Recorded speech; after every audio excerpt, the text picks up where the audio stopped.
At 67, Thomas Wade was the oldest inmate in the Texas State Penitentiary, and that made him an easy target. For 3 weeks, the younger prisoners had been testing him, taking his food, shoving him in the yard, making jokes about the frail old man who'd probably die before finishing his sentence. Thomas endured it all in silence, never fighting back, never complaining to guards, just quietly doing his time, until the day his shirt tore during a confrontation in the mess hall, revealing the faded eagle, globe, and anchor tattooed on his shoulder, the symbol that told everyone he was a Marine. Welcome to Silent Heroes. Before we begin this powerful story of respect, brotherhood, and what happens when assumptions meet reality, tell me in the comments which city you're watching from today. And if you believe that age and circumstance don't erase what someone has earned, hit that subscribe button. These stories matter. Thomas Wade had been processing into the Texas State Penitentiary in Huntsville for exactly 23 days, when he became aware that he'd been marked as an easy target by several of the younger inmates who controlled the social dynamics of Cell Block D. At 67 years old, with gray hair, weathered features that spoke of decades spent working outdoors, and a slight limp from decades-old injuries that occasionally made climbing stairs difficult, Thomas understood why they'd reached that conclusion about him. He looked like exactly what he appeared to be on the surface, an elderly man serving a 3-year sentence for a DUI that had resulted in a minor accident, trying to do his time quietly and get back to whatever remained of his civilian life outside these walls. His crime had been stupid and inexcusable. Driving home after too many beers at a local bar, losing control of his vehicle, and causing a fender bender that had thankfully injured no one but had violated his probation from a previous offense. What the other inmates didn't know, and what Thomas had no intention of advertising unless absolutely necessary, was that before his arrest and conviction, he'd spent 45 years living as a productive civilian, after serving 4 years in the United States Marine Corps during one of the most brutal periods of the Vietnam War. That service had included 2 full combat tours, a Bronze Star for valor, a Purple Heart for wounds received in action, and the kind of training and experience that didn't fade, just because a man got older and made some catastrophically bad decisions that landed him in a state correctional facility. The hierarchy in any correctional facility is established quickly and maintained through a complex combination of intimidation, strategic violence, and the willingness to demonstrate publicly that you're not someone who can be pushed around without serious consequences. Thomas had observed this dynamic carefully during his first week inside, and had made a conscious, deliberate decision not to participate in the constant jockeying for status and respect that consumed so much mental and emotional energy from the younger inmates who seemed to live for these power struggles. His strategy for surviving his 3-year sentence had been simple and straightforward. Keep his head down, follow all the rules without exception, do his assigned work without complaint or asking for special consideration, and avoid drawing attention to himself in any way that might create conflict, extend his time behind bars, or cause problems that would make his incarceration more difficult than it already was. He'd spent 4 decades as a productive civilian, working his way up from construction laborer to foreman for a major Houston contractor, raising 2 kids as a single father after his wife had passed away from cancer when the children were young, and living a quiet, unremarkable life that bore absolutely no resemblance to the trained warrior he'd once been during those 4 years when he'd worn the Marine Corps uniform.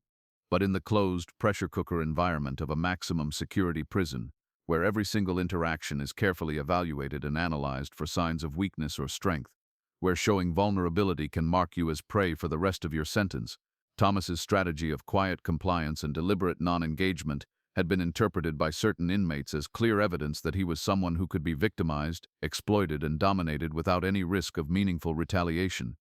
The harassment had started small, almost tentatively, as if his tormentors were testing the waters to see how he'd respond to increasingly aggressive provocations. Comments about his age and whether he looked healthy enough to survive a full 3-year sentence. Jokes made just loudly enough for him to hear about whether the prison should have a special wing for inmates who were one bad fall away from breaking a hip. Casual disrespect from men who were young enough to be his grandchildren. Men who'd never experienced anything close to what Thomas had seen and done during his time in the Marine Corps. Marcus Bennett, a powerfully built 28-year-old serving 15 years for armed robbery of a convenience store that had gone wrong when the clerk had fought back, had been the primary instigator and organizer of the systematic campaign to establish Thomas as someone at the very bottom of the cell block's social hierarchy. Marcus had already done 5 years of his sentence, and had learned enough about prison dynamics to understand how to position himself as someone not to be crossed or disrespected. He'd built his reputation carefully through a strategic combination of physical intimidation, backed up by occasional but memorable acts of violence, cultivated alliances with other influential inmates who could provide support when needed, and a willingness to escalate conflicts to whatever level was necessary to demonstrate that challenging him came with serious consequences that most people weren't willing to accept. For Marcus, targeting Thomas had seemed like the perfect opportunity to demonstrate dominance and maintain his status without taking on significant personal risk. The old man never fought back against any provocation, never complained to correctional officers who might have intervened, never showed any indication that he was capable of or willing to defend himself, and seemed to simply accept his low status as an unavoidable part of doing time in a facility where age and physical limitations made you vulnerable. Each incident of harassment had been carefully calibrated to escalate slightly from the previous one, systematically testing the boundaries of what Thomas would tolerate before finally being pushed to the point where he'd either fight back, appeal to the guards for protection, or completely break down and accept permanent victim status for the duration of his sentence. Taking Thomas's dessert at dinner had progressed over several days to taking increasingly larger portions of his main meal until Thomas was barely eating enough to maintain his already lean physique. Verbal disrespect had escalated through carefully planned stages from casual mockery to genuinely aggressive insults that would have provoked violent responses from younger, less controlled inmates. Making jokes about his age and physical limitations had evolved into more targeted attacks on his dignity, his masculinity, and suggestions that he'd die alone in prison without anyone caring or even noticing he was gone. Each time, without exception, Thomas had simply endured the harassment, without any visible reaction that might have deterred his tormentors or signaled that they were approaching a line they shouldn't cross. His apparent acceptance of increasingly aggressive treatment had only reinforced Marcus's belief that the old man was fundamentally weak, broken by age and circumstance, and would never fight back regardless of how far the harassment escalated. The breaking point had come on a Wednesday afternoon in the mess hall, 3 weeks and 2 days into Thomas's incarceration. Marcus had been holding court at his usual table near the center of the dining area, entertaining his core group of associates with stories and maintaining his carefully constructed position in the cell block's social structure through constant performance and demonstration of his dominant status. When Thomas had walked past Marcus's table carrying his lunch tray with his usual careful economical movements, Marcus had reached out with casual arrogance and grabbed the tray, deliberately dumping Thomas's food onto the floor in front of dozens of witnesses who would spread the story throughout the facility and reinforce Marcus's reputation as someone who could humiliate others without consequences. "Oops," Marcus had said with exaggerated innocence that fooled absolutely no one. "Old man's hands aren't steady anymore. Better clean that up before you slip and break a hip. Actually, you know what? Maybe breaking a hip would get you into the medical wing where you belong instead of taking up space with real convicts." The laughter from Marcus's table had been immediately echoed by other inmates throughout the mess hall, who'd been watching the ongoing harassment campaign with the detached interest of spectators enjoying entertainment that didn't directly involve them. Thomas had stood perfectly still, looking down at his spilled food on the concrete floor, his weathered face showing no particular emotion, his gray eyes lifting to meet Marcus's gaze with an expression that was neither angry nor fearful, but simply neutral, blank, unreadable. "That's the 3rd time you've taken my food this week," Thomas had said quietly, his voice carrying the flat, completely emotionless tone of someone making a simple factual observation rather than a complaint, threat, or appeal for sympathy. "I'm not sure what you're trying to accomplish, but it's getting old." Marcus had stood up from his table with the fluid confidence of an apex predator that had never encountered serious resistance from its chosen prey, moving into Thomas's personal space with the kind of casual physical intimidation that had proven effective in countless previous confrontations. At 6 feet tall and 190 pounds of muscle built through years of dedicated prison workouts and good genetics, Marcus physically towered over the older, noticeably smaller man who stood maybe 5'9" and weighed perhaps 160 pounds soaking wet. "What are you going to do about it, old man?" Marcus had demanded, speaking loud enough that his voice carried to every corner of the mess hall and ensured that this confrontation would be witnessed by everyone present. "You gonna fight me? You think you can take me? Or you gonna cry to the guards like a little snitch?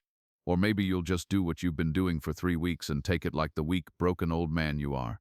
Thomas had looked at Marcus for a long, considering moment, his expression remaining completely neutral as he seemed to carefully evaluate his options and their potential consequences. The smart play, The choice that would keep him out of trouble with correctional officers and get him through his sentence without complications was obviously to walk away, clean up the mess, and accept that he'd lost this particular battle in the ongoing war of prison hierarchy and social dominance. But something in Marcus's tone, or perhaps the accumulated weight of 3 weeks of constant harassment and systematic attempts to break his spirit, had apparently triggered a decision that Thomas had been consciously avoiding since his first day in the facility. He'd reached toward Marcus's shirt, not with obvious aggression, but with what appeared to be the simple intention of moving the younger man aside so he could bend down and clean up his spilled food. Marcus had reacted instinctively and aggressively, grabbing Thomas's reaching hand and twisting it roughly with practiced technique while simultaneously shoving the older man backward with enough force to make his point clear to everyone watching. The shove had caused Thomas to stumble slightly, and in the process of catching himself against a nearby table to avoid falling completely, his prison uniform shirt had torn along the shoulder seam with a sharp ripping sound that somehow seemed loud in the suddenly attentive mess hall. The tear had exposed a section of Thomas's shoulder that hadn't been visible to anyone since he'd entered the facility wearing the standard-issue uniform that all inmates receive during intake processing.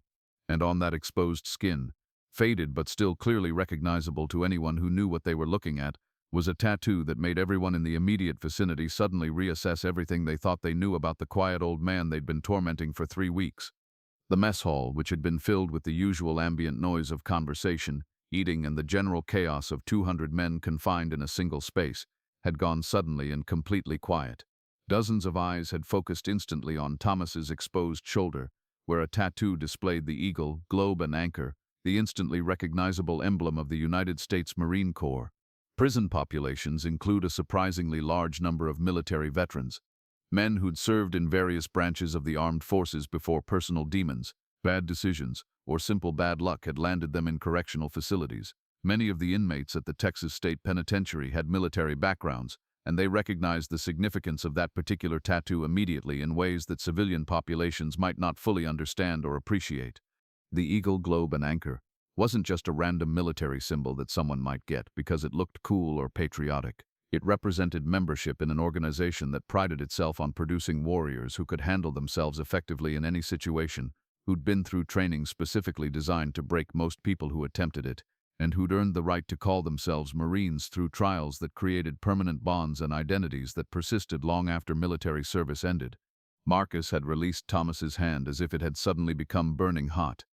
His confident, aggressive expression had shifted visibly to something more uncertain, more cautious, as he'd processed the implications of what he'd just seen and what it meant for the dynamic he'd been so carefully constructing over the past 3 weeks. "You're a Marine?" Marcus had asked, his voice carrying none of the aggressive confidence and casual disrespect that had characterized his tone just moments earlier. Thomas had adjusted his torn shirt with deliberate, unhurried movements despite the intense attention now focused on him from every corner of the mess hall. It was a Marine, he'd corrected in the same quiet, emotionless tone he'd been using throughout the confrontation. Served from 1969 to 1973. 2 combat tours in Vietnam with 3rd Marines, 1st Battalion. Been out for 45 years. Left all that behind a long time ago. The silence that had followed had been filled with the almost physical weight of recognition and reassessment, as other inmates, particularly those with their own military backgrounds who understood what Thomas's simple statement actually meant, had begun to fundamentally reconsider everything they thought they knew about the quiet old man who'd been accepting systematic harassment without any visible complaint or resistance for 3 solid weeks. One of the older inmates, a lean 53-year-old man named Rodriguez, who'd served as an Army infantry soldier during the First Gulf War, before his own demons had caught up with him, had stood up from his table and approached Thomas with visible respect, evident in his body language and demeanor. "Vietnam?" Rodriguez had asked, his tone completely different from the casual disrespect that had characterized most interactions with Thomas up to this point. "3rd Marines, 1st Battalion. What years exact?" "Both tours were 70 to 72, Thomas had replied, still focused on his torn shirt, rather than making a big deal out of the sudden attention he was receiving from men who'd been actively mocking him just minutes earlier. "Spent most of my time near the DMZ, Quang Tri Province. Nothing special, nothing heroic, just regular infantry work. Survived my tours, came home and tried to forget most of what I saw over there." But Rodriguez and the other veterans scattered throughout the mess hall had understood immediately that there was absolutely nothing regular or ordinary about infantry work in Vietnam during those particular years. especially in areas near the demilitarized zone, where some of the war's heaviest, most brutal fighting had occurred. The fact that Thomas had survived 2 full combat tours in that environment and made it home was itself worthy of serious respect from anyone who understood what combat in that era had actually entailed. The social dynamic in Cell Block D had shifted fundamentally and irreversibly in that single moment of revelation. Where Thomas had previously been seen and treated as weak, vulnerable, and an acceptable target for harassment, he was now viewed through a completely different lens by inmates who understood that Marine Corps training and genuine combat experience didn't simply disappear just because someone got old, made mistakes, or ended up in prison. Thomas completed his 3-year sentence and returned to his life, carrying the same quiet dignity he'd maintained throughout. The inmates of Cell Block D, particularly Marcus Bennett, carried forward the understanding that strength and courage don't always announce themselves, and that sometimes the people we're quickest to victimize are actually the ones who deserve our deepest respect.